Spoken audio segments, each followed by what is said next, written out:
નમસ્કાર. અત્યાર સુધી આપણે 11 વડે ગુણાકાર અને ભાગાકાર જોયા. આજે આપણે જોઈએ કે કોઈ પણ રકમ હોય તો 101, 1001, 10001 એનો કોઈ પણ રકમ સાથે ગુણાકાર કેમ કરવો. કન્ડિશનલ દાખલો છે પણ બહુ મહત્વનો છે. જેમ કે 38 ગુણ્યા 101 કરવા છે તો 38 ગુણ્યા 101 કરવા છે તો 38 ને બે વખત લખી લ્યો. 38 જવાબ આવી ગયો. 43 ગુણ્યા 101 કરવા છે તો 43 ને બે વખત લખી લ્યો. 4 3 4 3.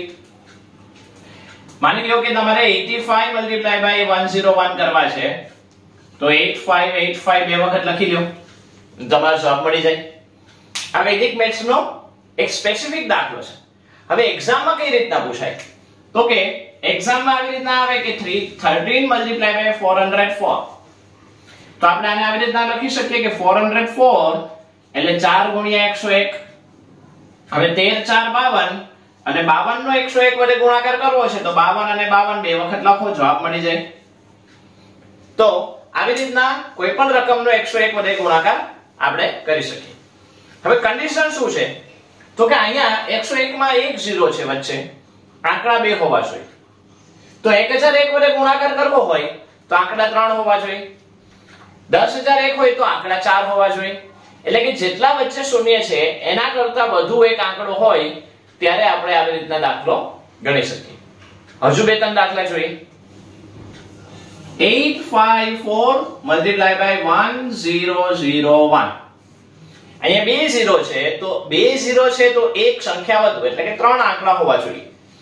854 854 આપણો જવાબ આવી જાય.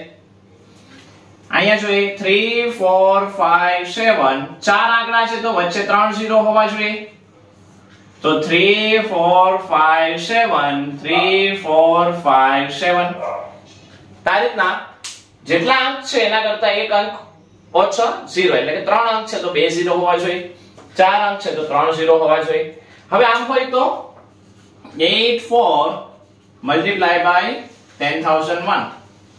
તો કે અહીંયા 3 0 છે તો અંક કેટલા હોવા જોઈએ? 4.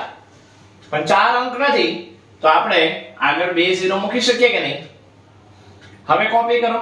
0084 0084. આગળના બે શૂન્યને ન લખીએ તો 840084 આ આપણો જવાબ થાય.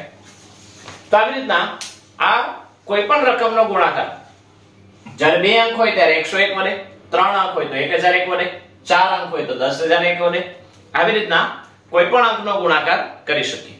સ્પેસિફિક વિશિષ્ટ પ્રકારનો દાખલો છે પણ જ્યારે કોમ્પિટિટિવ એક્ઝામ આવે ત્યારે આવી જ રીતના કંઈક દાખલાઓ પૂછાતા હોય છે. નમસ્કાર.